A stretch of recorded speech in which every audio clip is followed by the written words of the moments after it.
মিটারে তেল শো করতেছে আমাদের, হ্যাঁ আমাদের মিটারে তেল শো করতেছে। আমরা সে আশায় তেল ভরি নাই, যে ফুয়েল আছে কিন্তু দেখাইতেছে। কারণ আমরা মেন রাস্তায় আমরা ত্রিশাল পার হয়েছি, হুট করে দেখি আমাদের বাইকে তেল শেষ।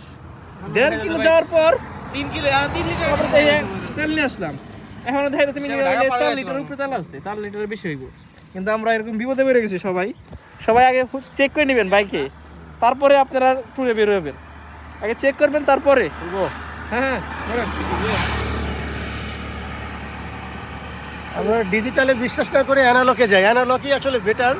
ডিজিটালকে বিশ্বাস করার কোনো মানে নেই, তার প্রমাণে যে এখন দেখা যাচ্ছে ডিজিটাল লোকদের বিশ্বাস করলে এই ঠিক এই গাড়ির মতো হবে, সব আছে একটু পরে হাওয়া।